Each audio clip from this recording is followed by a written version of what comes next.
So first of all, just a big thank you to the Center for European Studies and to Hannah and Michael for organizing this conference. It's really an honor. It's so exciting to be here presenting to all of you and alongside so many talented students. And my presentation is Ottoman's Railroads. The figure of the Ottoman railroad reformer has likely always posed a challenge to observers. Arthur Kinglake, an early 19th century travel writer, offers this prototypical conversation with an Ottoman pasha, whose excitement at meeting a flesh and blood Englishman evokes a series of onomatopoeic exclamations to convey his passion for railroads. At the time, railroads were understood to be one of the most significant technological advances in human history.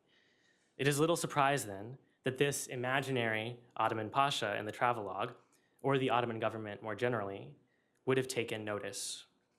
Yet, Orientalism dictated that the Ottoman Empire was backwards and a static space, unable to absorb or comprehend the nature or value of railroads or any other technological advance of the 19th century. The pasha then, though committed to railroad construction, appears totally ignorant as to how to do so. The same assumptions can be identified among modern historians, particularly those of the Orient Express, the trans-European luxury service that has inspired myriad novels, poems, and films, including one this year. I'm happy to take questions on that, by the way. I saw it last week. One historian, E.H. Cookridge, describes how 19th century Europe presented a, quote, mass of local tracts which, with a little engineering work and a lot of political and financial persuasion, could be linked to span the old world from east to west. And he's referring to the Orient Express doing this linking. His implication is clear. Individual regions, specifically the Ottoman Balkans, failed to appreciate the value of a transcontinental route. I think that there are two epistemic commitments that underlie this particular narrative of Ottoman railroad construction. First, there's the sort of general assumption that schematic labor, namely the organization of the railroad, powered the Industrial Revolution. This is basically the common economic idea that material laborers are not as important as the people who direct them. So in this case, the Ottomans would be the material laborers and the European Orient Express people would be the foremen. But I'll talk about that later. The second epistemic commitment is the understanding that particular peoples and polities were incapable of industrialization or modernization, a discourse that, in this case, stems from Orientalism. Thus, one Ottoman historian writes, quote, any new ideas which demanded institutional changes in the social, economic, or political structure were anathema to the ruling Ottoman institution. Railroads were evidently one such new idea. However, as my research shows, Ottoman railroad history suggests a very different story. The Ottoman government first planned to construct railroads in the 1830s, contemporaneous with France, Prussia, and the United States. Political and financial constraints postponed actual construction until the 1850s, but you can actually see the results on this 1876 map. Some of the lines are projected here, but most of that had already been constructed. From then on, railroad construction continued apace, but as everyone points out, practically every railroad in the empire was constructed and operated by a foreign company, most often a group of investors from France, Britain, or Germany. These companies competed for concessions, whereby the Ottoman government would grant a commercial monopoly over the railroads in a specific region to one of these companies. Such concessions, as they are called, are often described as a significant factor in the Ottoman Empire's decline, as they symbolize decentralization and the primacy of foreign financial interests. Ottoman railroads, even if constructed, thus came to symbolize weakness, not progress. My rebuttal to this interpretation, paradigmatic among both Ottoman and Orient Express historians, has two components. First, a simple comparison. A similar system of concessions was pursued in many countries, including in Austria-Hungary, the United States, and Prussia. No country or empire in the 19th century, or for that matter in the 20th century, was able to fund and organize a major railroad network without some corporate support, often international. The fact that this story was told only in the Ottoman case, while it was not in the others, signals the dominance of the aforementioned Orientalist discourse. Second, and the subject of my archival research, the concessions themselves were not so exploitative as traditionally described. An 1884 concession that I found in the Ottoman archives to construct 2 junctions in Rumeli, the Ottoman Empire's European provinces, shows just how much power the Ottoman government retained. Half of the total revenue from the lines went to maintenance, and the remaining half was split 45% to 50% between the Ottoman treasury and the company holding the concession. Thus, without any responsibility for building the railroad, the Ottoman government received approximately half of the net profits for the railroad.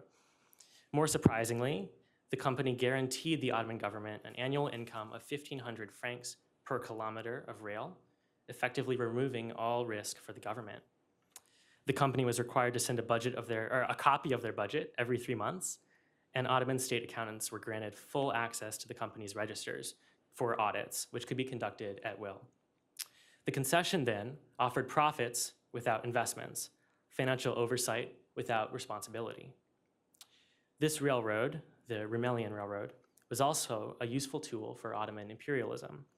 All government personnel, including soldiers, would be transported for a quarter of the normal cost, and the entire railroad network, including the company's rolling stock and buildings, could be requisitioned by the military without a formal declaration of war. The Ottoman negotiators also sought to make the company literally Ottoman, despite its foreign concession holders. Preferential hiring favored Ottoman citizens.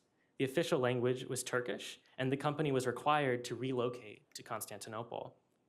The Ottoman government thus aimed to create stable, high-paying jobs for their own citizens and maintain legal control over the foreign financiers.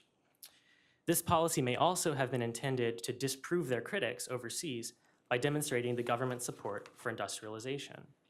Of course, the foreign investors did benefit from this agreement. They had large profits, but they did so only within the symbolic and literal control of the Ottoman state. The only imperial power that we can identify in this contract is the Ottoman Empire itself. This demonstration of the Ottoman government's economic and military agency counters the traditional narrative, but it neglects the international potential of this network. We have the tracks for the future Orient Express, but we don't yet have the transcontinental train. Would it take the Europeans to use the Orient Express to open the Ottoman Empire to the world? Of course not. You kind of get my drift already. The 1884 contract, like I said before, involved constructing junctions, and these junctions were to the Bulgarian and Serbian railroads, which were in turn connected to the railroads of Central Europe, and thence to Berlin and Paris, and even to London. The Ottoman government, not the company, was responsible for the negotiations with these foreign governments. In the case of Serbia, this meant a joint commission to plan a station comprising 2 separate buildings, one on each side of the border, to hold each country's customs offices. And here you can see a map that came out of that commission. That's Turkey, and this is Serbia. So 2 separate stations, and this commission produced a huge archive. It's really interesting. The Commission's 1886 report demonstrates the Ottoman government's strong commitment to these international connections.